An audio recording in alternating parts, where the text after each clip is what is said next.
오늘 우리가 함께 살펴볼 성경 본문은 마태복음 2장 9에서 12절까지입니다. 동방 박사들이 예수님을 찾아와 그분께 자신들을 낮추며 경배를 드리며 예물을 바친 그 본문을 통하여 우리가 크리스마스 성탄절을 어떻게 바라보며 또 그에 합당한 자세를 어떻게 갖춰야 되는지를 살펴보도록 하겠습니다. 마태복음 2장 9절부터 12절까지 기록된 하나님의 말씀을 낭독하겠습니다.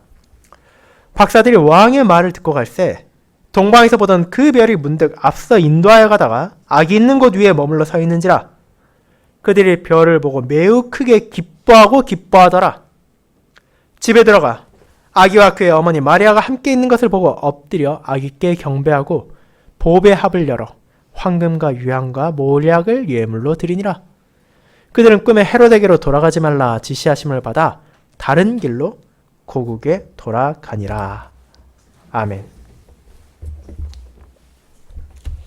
네, 설교 후에는 찬송 15장 3절 4절을 이어서 부르도록 하겠습니다.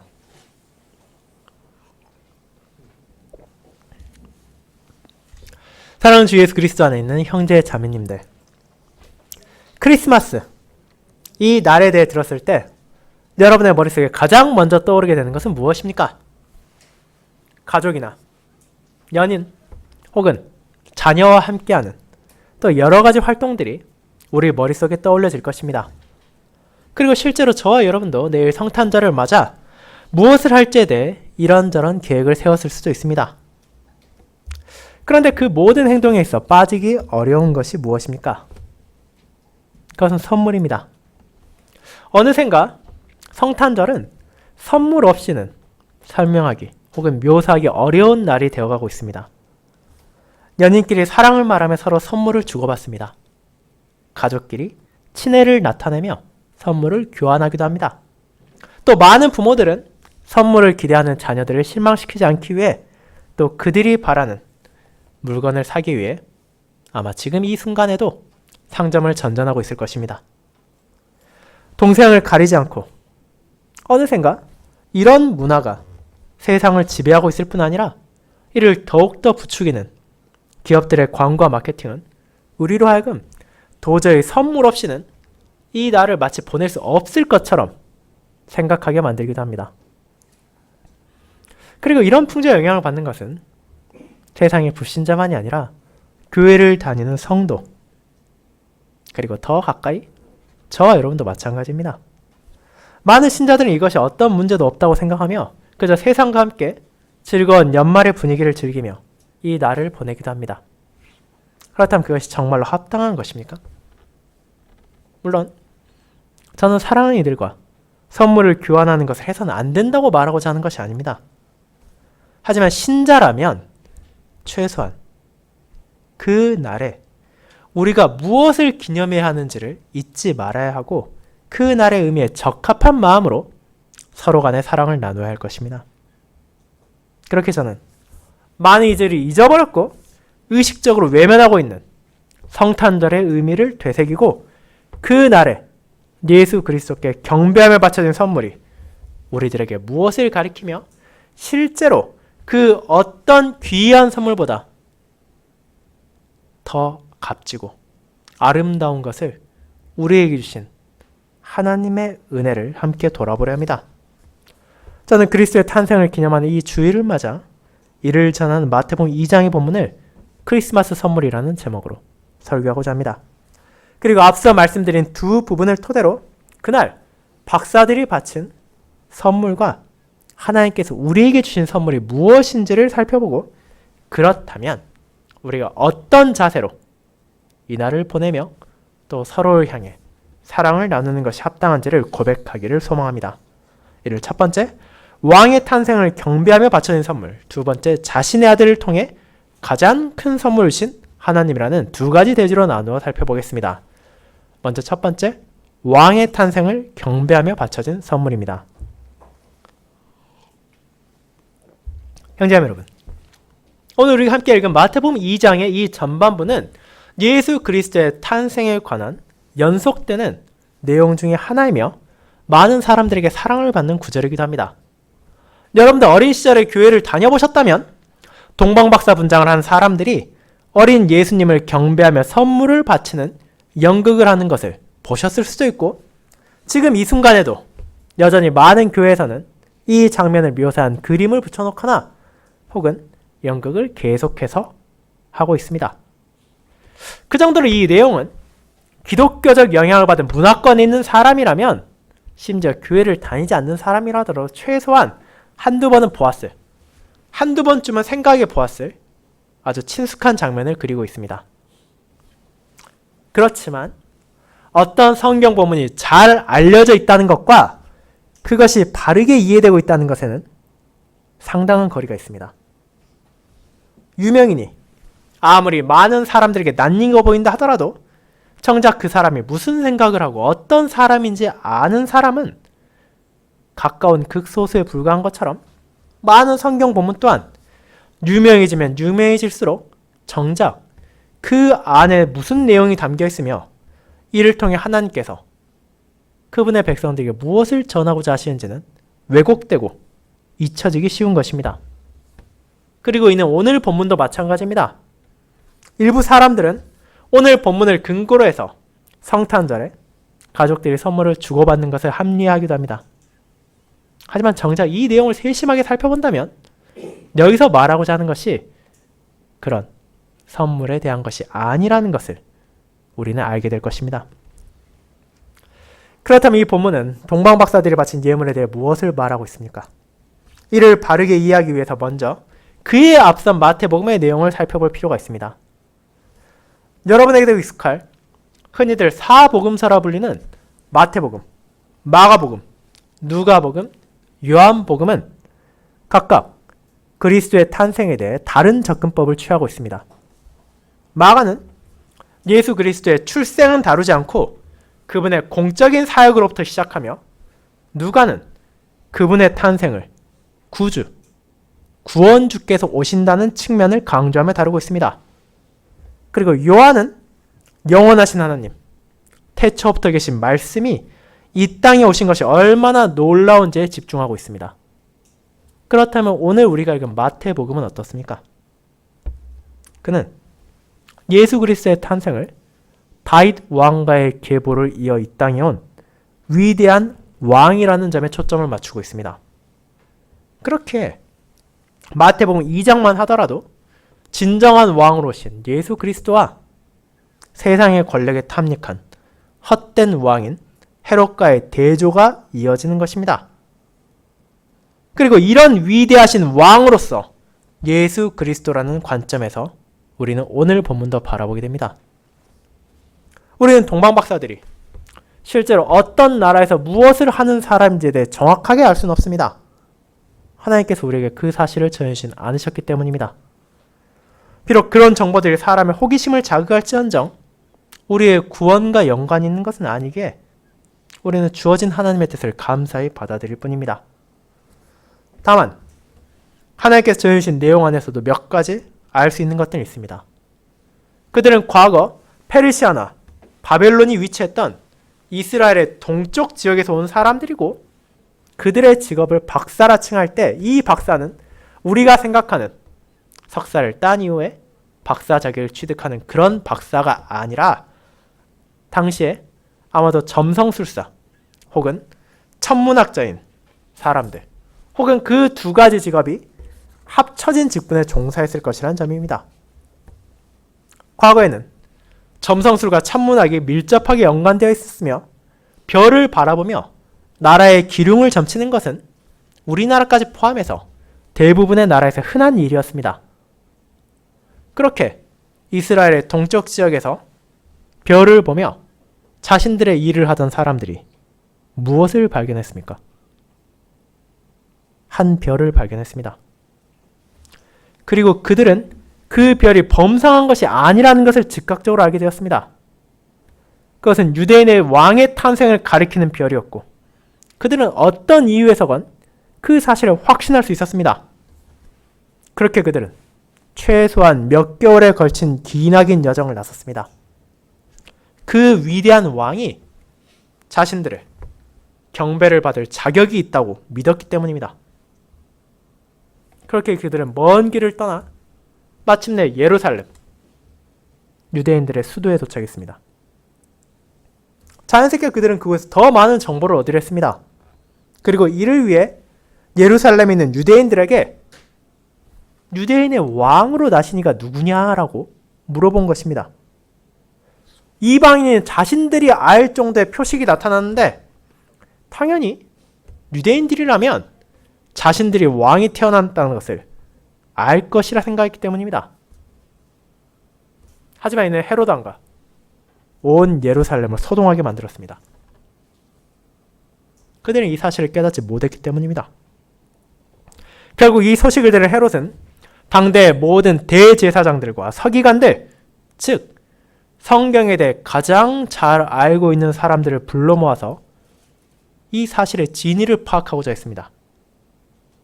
그리고 그들은 미가 5장을 인용해서 만약 정말로 유대인의 왕이 태어난 것이 사실이라면 그 사람은 분명히 베들레헴에서 태어날 것임을 전했습니다. 헤롯은 동방박사들에게 이 사실을 전하며 자신의 속마음을 숨긴 채 그들이 언제 별을 보았는지를 물어보므로 그 왕의 출생 시기를 계산하고 혹시라도 그 왕을 발견한다면 나도 경배를 하고 싶으니 내게도 알려달라고 말했습니다.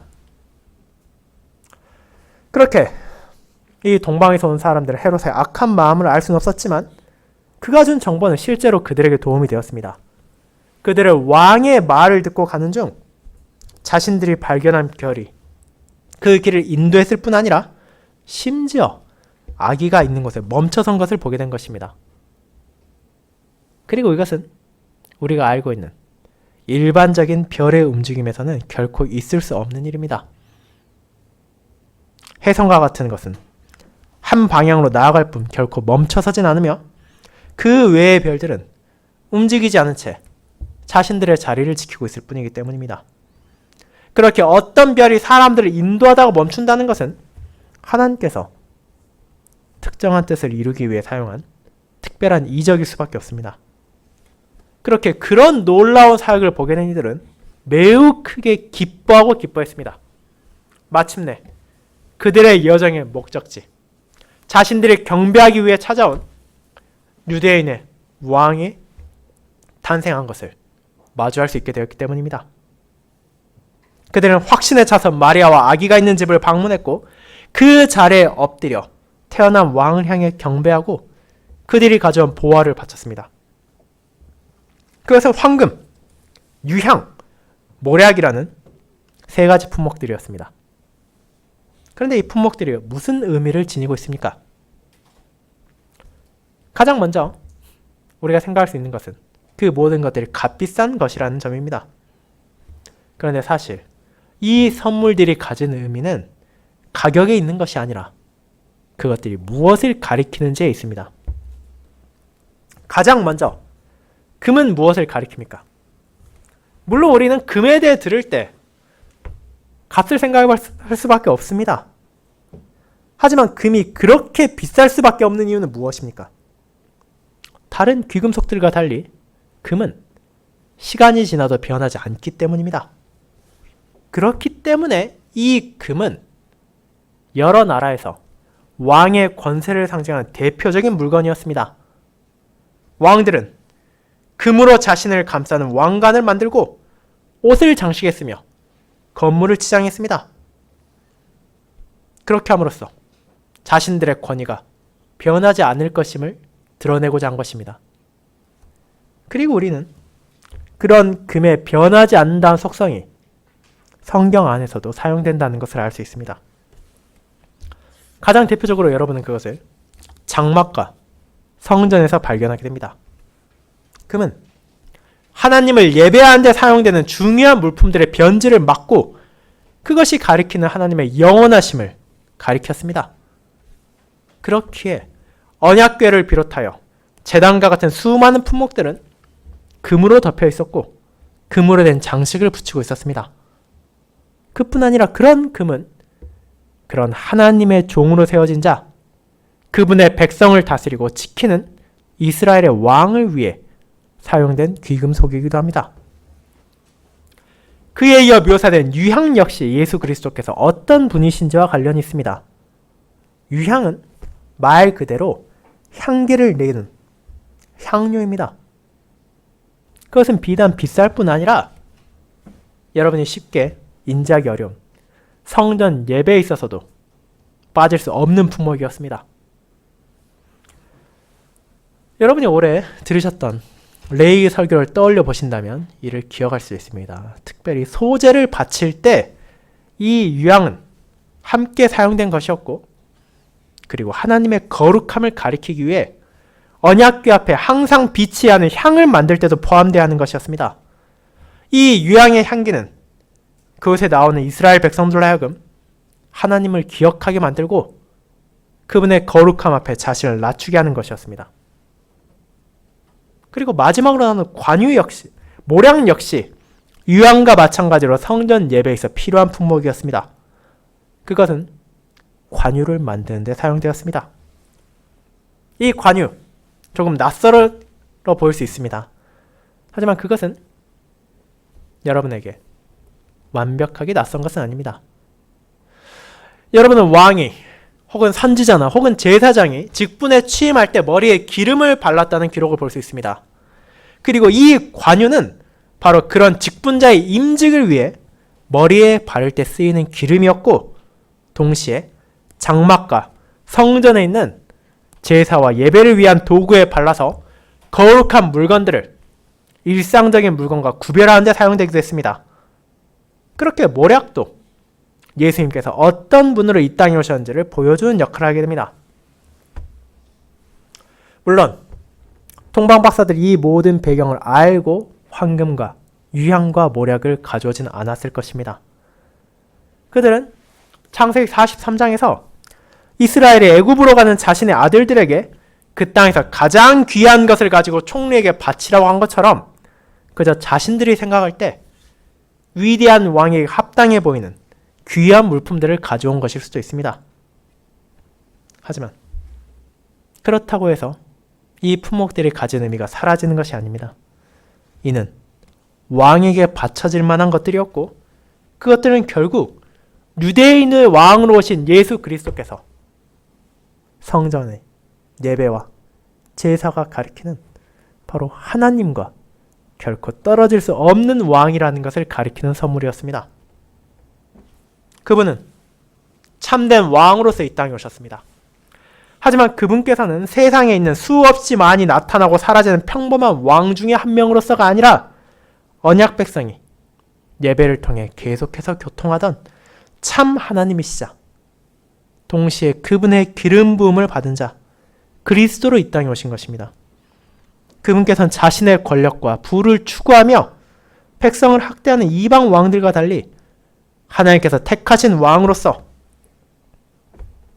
그 백성을 인도하고 돌보며 마침내 구원하실 것이며 하나님과의 관계를 회복하시게 하실 그런 왕으로 이 땅에 오신 것입니다. 그렇기에 동방에서 찾아온 박사들이 이 사실을 몰랐다 하더라도 그들이 예수님께 경배하며 바친 이 세 가지 품목들은 진정 왕이신 그분께 합당한 것들이었습니다. 자, 그렇다면 우리는 이제 중요한 사실을 깨닫게 됩니다. 그것은 본질적으로 성탄절, 그리스도의 탄생을 기념하는 날은 가족과 연인들이 선물을 주고받기 위한 것이 아니라 그에 앞서 이 땅에 오신 위대한 왕, 유대인의 왕이시자 모든 언약 백성들의 왕이신 예수님의 탄생에 합당한 경배를 드리고 그분께 예물을 바치는 것임을 잊어서는 안 된다는 것입니다. 하지만 오늘날 얼마나 많은 사람들이 이를 기억하고 있습니까? 그런 사람들은 극소수에 불과할 것입니다. 심지어 교회에 다니는 사람들조차 이를 잊어버리고 있는데 세상 사람들은 어떻겠습니까?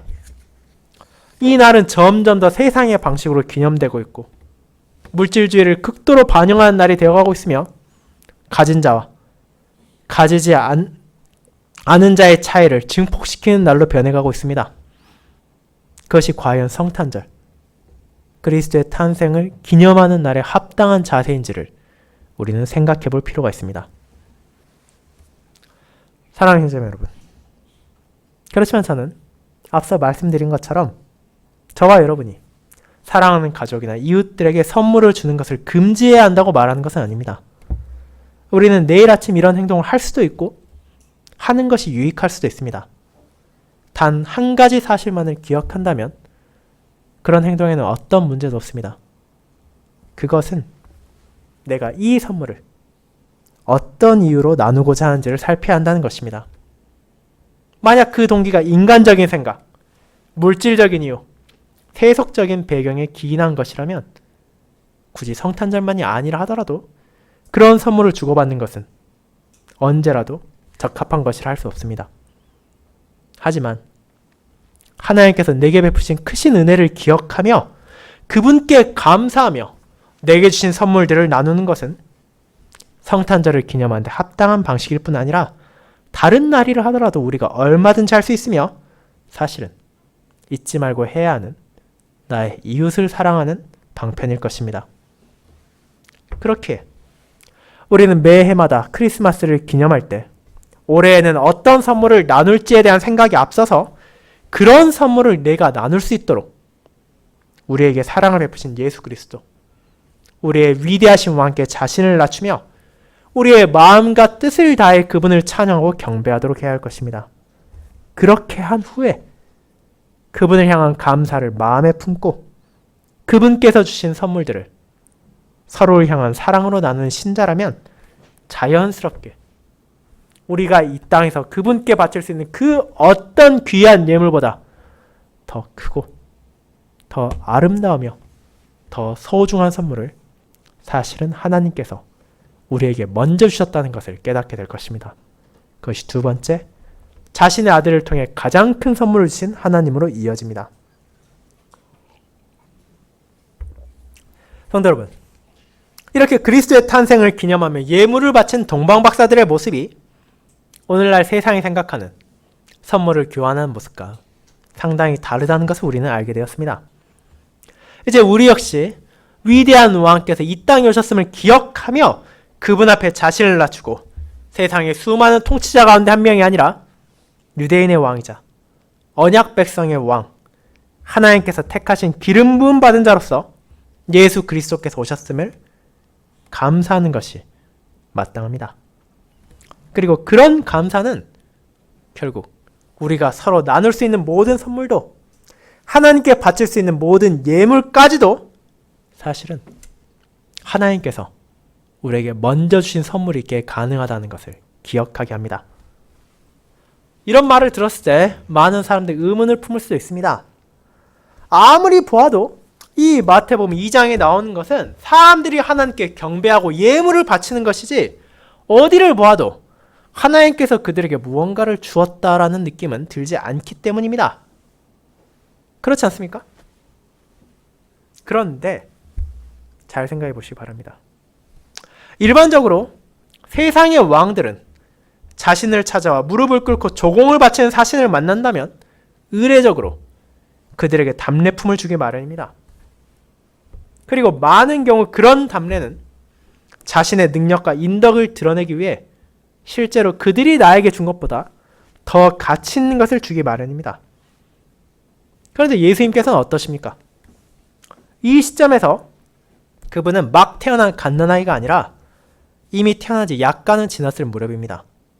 이는 16절에는 헤롯의 명령에서 갓난아이를 죽이라는 것이 아니라 2살부터 그 아래로 다 죽이라는 표현에서 드러납니다. 하지만 최대한으로 잡아서 그분이 2살 정도 되었다 하더라도 그분께서는 동방박사들에게 아무것도 돌려주지 않으셨습니다. 그들을 향한 답례품도 주지 않았고 그들을 위한 축복을 주지도 않으셨습니다. 그렇게 우리는 하나님께서 자신의 아들을 통해 이들에게 아무것도 베풀지 못한 것으로 본문을 바라볼 수도 있습니다. 하지만 실제로 그렇지 않다는 것을 우리는 잊어서는 안 됩니다. 동방박사들이 별을 통해 깨닫게 된 그분의 탄생 그 자체가 사실은 하나님께서 이 땅에게 주실 수 있는 가장 큰 선물이기 때문입니다. 그것이 어떻게 가능합니까? 물론 자녀가 태어난다는 것은 한 가정이 누릴 수 있는 큰 기쁨이며 하나님께 주신 선물이지만 어떻게 그것이 그저 하나의 가정을 넘어 모든 언약 백성들이 함께 할 수 있는 기쁨의 순간이 될 수 있습니까? 그 어떤 아이도 탄생 그 자체만으로 이런 의미를 가질 수는 없지만 이 땅에 오신 예수 그리스도께는 그것이 가능했습니다. 우리는 먼저 그분께서 베들레헴에 나셨다는 의미를 기억해야 합니다. 이는 제사장들과 서기관들이 발견한 것처럼 어쩌다 보니 우연히 태어난 것이 아닙니다. 미가가 전한 하나님께서 약속하신 유대인의 왕, 언약 백성의 구원자로서 그분께서 약속을 성취하기 위해 오셨다는 것을 보여주기 때문입니다.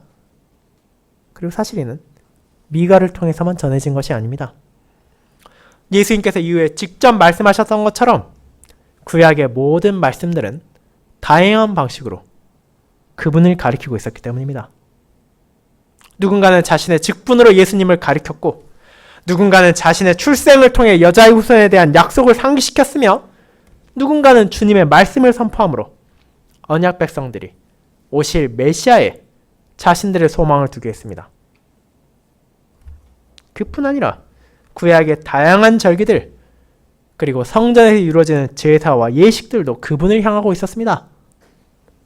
그렇기에 이제 그 모든 말씀들이, 그 모든 절기들이, 그 모든 예식들이 가리키던 예수 그리스도께서 이 땅에 태어나신 것 자체가 하나님께서 그분의 말씀을 지키셨다는 것을, 그분께서 신실하다는 것을 증거하는 것이었으며 이스라엘에게 주어졌던 소망이 헛되지 않았다는 것을 나타내는 것이었고 그들이 하나님의 다른 말씀들도 굳게 신뢰할 수 있도록 하는 약속의 성취였습니다.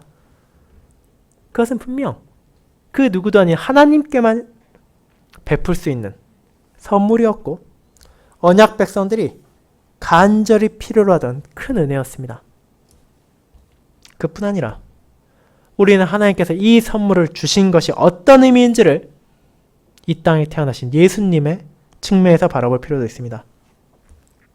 성탄절을 맞아 그분의 탄생을 기념하는 모든 사람들은 왜 내가 이 날을 기념하고 이 날에 감사해야 하는지를 이해해야 합니다.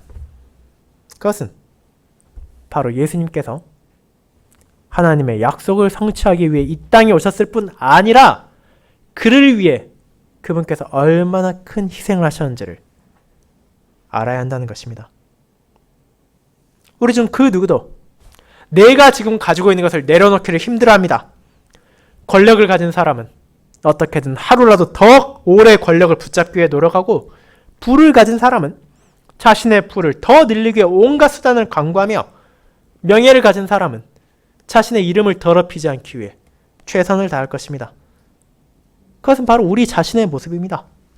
많게 가진 사람들 많게 가진 대로, 적게 가진 사람들은 적게 가진 대로 필사적으로 자신의 위치를 지키고 자신의 소유를 내려놓지 않기 위해 행동합니다.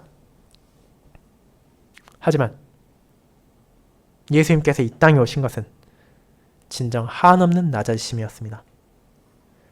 세상에 그 어떤 사람도 감히 흉내낼 수 없는 끝없는 비우심이었습니다. 그분께서는 어쩔 수 없이 그렇게 하신 것도 아니고 어쩌다 보니 그렇게 된 것도 아니라 그 비움이 가진 의미를 정확하게 하셨음에도 불구하고 자기 양떼를 위해, 자기 백성을 위해 기꺼이 일을 행하신 것입니다. 본문에 나타난 베들레헴에 계신 예수 그리스도께서는 아무것도 가지지 못한 것처럼 보였을 것입니다. 동방박사들은 별의 인도를 받아 대제사장들의 서기관들의 조언을 따라 확신을 가지고 예수님을 만나고 그분께 경배를 드렸지만 사실 그들이 눈앞에 있는 것은 너무도 초라한 한 가정의 어린아이였을 뿐입니다. 그분께서 헤롯처럼 수많은 사람을 자기의 뜻에 따라 학살할 권력도 없는 것처럼 보였고 번듯한 집에서 호화로운 식사를 즐길 수 있는 부도 없는 것처럼 보였으며 그 누구도 알아보지 못하는 어떤 명예도 가지지 못한 한 어린아이에 불과했을 것입니다. 그렇게 그분께서는 모든 것을 비우셨습니다. 그리고 누군가가 무언가를 비운다는 것은 실제로 그 이전에 그것들이 채워져 있다는 것을 가리키는 표현입니다. 예수 그리스도, 유대인의 왕이시자 언약 백성들의 왕이신 그분께서는 태초부터 계신 말씀이었습니다. 그분은 성부 하나님과 함께 영원부터 존재하셨으며 모든 영광을 받으시는 분이었습니다. 사도 바울은 고린도 교회를 향한 편지에서 그분의 영광과 권위를 다음과 같이 묘사하셨습니다. 우리 주 예수 그리스도의 은혜를 너희가 알거니와 부유하신 이로써 너희를 위하여 가난하게 되심은 그의 가난함으로 말미암아 너희를 부유하게 하려 하심이라. 고린도서 8장 9절입니다. 그분께서는 진정한 의미로 부유로운 분이셨습니다. 어떤 부족함도 없었고 결핍도 존재하지 않았습니다. 하지만 그분께서 우리를 위해 가난하게 되셨습니다. 자신의 영광도 권력도 부여도 모두 내려놓고 자신을 비워 이 땅에 오신 것입니다. 하지만 그분에는 거기에서 멈추지 않았습니다. 예수님께서는 자신의 모든 것을 비우시고 낮아지신 것으로 끝나지 않으셨기 때문입니다. 그분께서는 의도적으로 일을 행하셨고 그 목적은 바로 저와 여러분을 위해서였습니다. 이를 다르게 말하자면 그분께서는 우리의 부채를 짊어지시기 위해 그토록 낮아지신 것입니다. 그분께서 이 땅에 오신 이유는 우리의 죄의 결과로 찾아와야 할 심판을 대신하여 짊어지기 위하심입니다. 우리 중 그 누구도 어떤 훌륭한 사람도 어떤 부유한 사람도 어떤 거룩한 사람도 자기 자신도 구원할 수 없기에 참되고 영원하신 하나님께서 그들의 짐을 대신 지시기 위해 자신을 비우시고 가난하게 되신 것입니다. 그 사실을 인식할 때 비로소 우리는 하나님께서 우리에게 무엇을 선물하셨는지를 알게 됩니다. 그분께서는 자신의 독생자를 이 땅에 보내심으로 가장 큰 선물을 주셨고 그 선물이야말로 우리를 참된 생명으로 인도하는 유일한 길이기에 우리는 그분의 탄생 그 자체에 기뻐하며 감사할 수 있는 것입니다. 그렇게 성탄절 세상의 분위기에 휩쓸려 그저 기뻐하고 즐거워하며 선물을 고르기에 정신이 팔리기 전 우리는 먼저 하나님께서 내게 주신 선물을 기억해야 합니다. 그분께서 저와 여러분을 위해 자신의 아들을 주셨습니다. 성부 하나님께서는 이 놀라운 탄생으로 그분의 신실하심을 증거하셨고 성자 하나님께서는 우리를 향한 그분의 사랑을 나타내셨으며 성령 하나님께서는 그 은혜를 바르게 깨달을 수 있도록 우리에게 믿음을 심어주셨습니다. 그 크신 선물 예수 그리스도 안에서 우리는 서로 간의 사랑을 나눌 수 있고 하나님께 선물을 바칠 수 있게 되었습니다. 그것이 바로 크리스마스 선물, 지극히 큰 선물을 우리에게 주신 하나님께서 저와 여러분을 깨닫게 하신 그분의 은혜이자 사랑이며 선물입니다. 사랑하는 성도 여러분, 이제 우리는 하나님께서 우리에게 주신 선물이 무엇인지를 알게 되었습니다. 그것은 다름 아닌 이 땅에 오신 예수 그리스도, 그분의 탄생 그 자체입니다.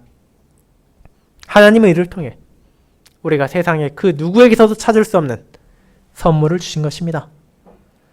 그렇게 이 사실을 자각하며 우리는 성탄절을 맞아 그분의 탄생을 기념할 때마다 하나님을 향한 감사의 마음을 다시 되새겨야 합니다. 그리고 그런 감사는 1년에 한 번 있는 이벤트로 지나가는 것이 아니라 우리의 모든 삶 가운데 존재해야 하며 그런 감사 안에서 하나님께 영광을 돌리고 그분께서 내게 주신 이웃들을 사랑해야 합니다. 그것이야말로 성탄절을 맞이하는 신자의 가장 중요한 자세입니다. 이제 그런 감사를 품고 하나님 앞에 겸손히 자신을 낮추며 우리의 모든 삶을 그분께 예물로 바치도록 합시다. 저와 여러분에게 너무도 필요로 했지만 우리 안에 받을 자격이 없던 은혜를 독생자를 통해 주신 하나님의 사랑을 마음에 새기고 그 감사 안에서 아버지의 뜻에 따라 그분을 사랑하고 서로를 사랑하며 한 해를 마치고 또 새로운 한 해를 맞이할 수 있기를 소망합니다. 아멘.